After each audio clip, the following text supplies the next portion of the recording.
Welcome to The Explainer. So glad you're joining me today because we're diving into something really fascinating.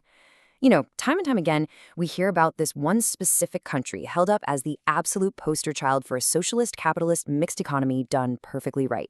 Yep, we're talking about Norway. It's kind of like they've cracked the code, right? I mean, they boast astronomical wealth, a super skilled workforce, and literally some of the happiest citizens on the planet, even though half the year looks like a frozen tundra. So how exactly did they pull this off? Today, we're going to break down the mechanics of Norway's economic miracle step by step. Here's our quick roadmap for the explainer today. 1. The poster child economy. 2. From fishing to black gold. 3. The ultimate piggy bank. 4. The true cost of living. And finally, can others copy Norway? All right, kicking things off with Section 1, the poster child economy, a socialist, capitalist success story. To really grasp what makes Norway's society look so, well, flawless on paper, we got to look at their staggering macroeconomic setup. They've got one of the highest GDPs per capita in the world, massive university graduation rates, a robust trade surplus, and incredibly low unemployment. I mean, it looks like a textbook utopia. Which brings us to the central question of this explainer. Is Norway the perfect economy? By all standards, this should be the exact blueprint citizens everywhere demand their own governments replicate. But before we can figure out why everyone hasn't just copy-pasted the Norwegian model, we really need to understand how that money is actually distributed among the population.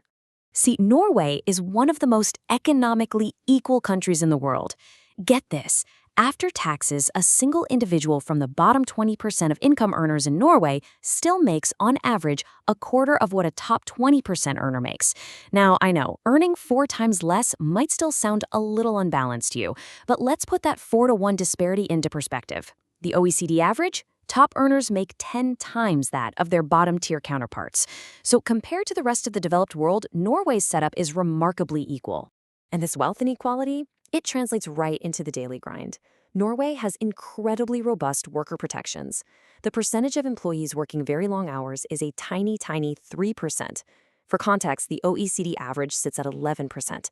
And if you're watching from the United States, that number jumps to a staggering 33%.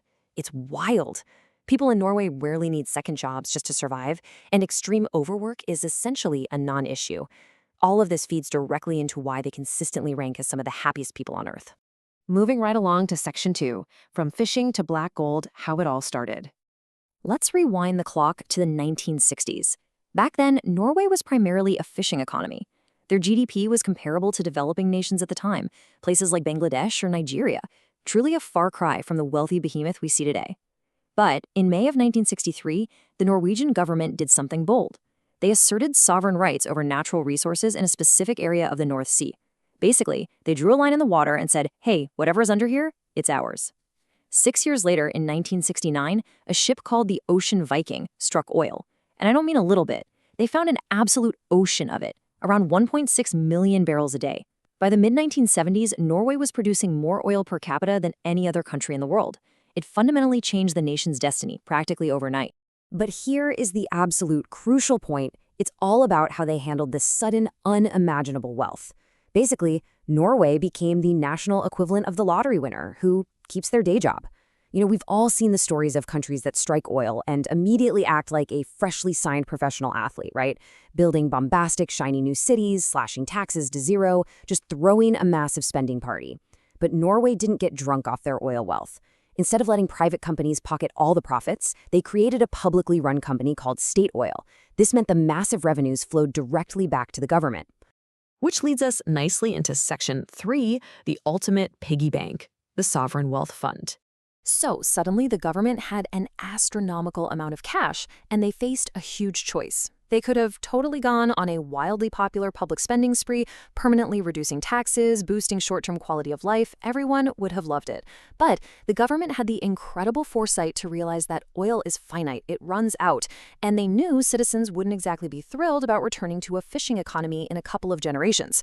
So instead, they took that wealth and invested it. And the scale of this is mind-blowing, $200,000. Because the state believed these natural resources belong to the Norwegian people, every single man, woman, and child who is a citizen essentially has around 200 grand invested on their behalf in a giant national hedge fund. This is what's called a sovereign wealth fund, and Norway's is the largest in the entire world. It even beats out China's, which is wild when you consider China's population is 270 times larger. Now, here is the absolute genius part. Those Norwegian citizens, they can't just withdraw their 200K to go buy a gold-plated super yacht. Actually, the principal money isn't even accessible to the Norwegian government. Only the profits generated from these global investments are used domestically. Those profits are what fund their incredibly strong welfare system, public infrastructure, and top-tier education system. So how do they manage the largest piggy bank on Earth? With very strict rules. The government set up an ethical council to oversee exactly where this money goes. They strictly ban investments in weapons manufacturers, tobacco companies, and any corporations responsible for severe environmental damage or labor breaches. They even ban fossil fuel investments, to diversify away from their own oil routes. But perhaps the most fascinating rule of all, the fund is expressly forbidden from investing in Norway itself. It's a brilliant move, really. It prevents massive domestic inflation and ensures the fund's performance stays completely independent of the local Norwegian economy. All right, let's get into Section 4, the true cost of living, grounding the theory in reality. Because, look, today, income and business taxes in Norway are still among some of the highest in the entire world. Even with those incredibly high taxes taking a bite, the average monthly take-home pay for a Norwegian worker is about $3,200. That's noticeably higher than the U.S. average of around $2,732 a month. So they have more cash in their pockets, right? Well, yes, but here is the catch. That money does not go nearly as far as you might think. For example, a mid-range restaurant meal for two in America might run you about $50. In Norway, expect to pay around $92. Yeah, you might literally shed a tear into your soup. Monthly utilities jump from $130 in the U.S. to $176 in Norway. And a very basic new family car, let's say a base model Volkswagen Golf, costs around $20 grand in the US. In Norway, that exact same car will set you back over $36,000, which is pretty ironic when you realize how close Norway is to where those cars are actually manufactured in Europe. The reality is it is an incredibly expensive place to exist. So you're probably wondering, why on earth do the citizens put up with this? Why tolerate eye-watering taxes and a $92 dinner bill? Well, it's because those high living costs are traded for zero economic fear. Citizens in Norway almost universally agree this is a trade worth making. Because they pay these high taxes, nobody in Norway is going to go bankrupt because of a sudden medical emergency, period. Nobody takes on crippling lifelong debt just to get a university education. And their incredibly robust social safety net means they don't live with the looming fear of becoming homeless if they happen to lose their job. That psychological freedom, that is the true return on their investment. Finally, Section 5. Can others copy Norway? The final verdict. If this system is so amazing, why isn't every developing nation or newly wealthy oil state just copying it? Well, the harsh reality is this. Norway won the oil lottery, but they managed it perfectly. We absolutely have to acknowledge that they were extremely lucky to find 1.6 million barrels of oil a day sitting right off their coast. Without that massive influx of cash, this exact system just wouldn't exist. You see, lots of countries have found oil and almost immediately spiraled into boom and bust cycles, deep corruption, and extreme inequality. The true lesson here is about prudence. Norway succeeded because they built a planned social democratic framework that prioritized the long-term future of the collective over the short-term desires of the present. And that leaves us with a final, I think, very provocative thought to end our explainer today.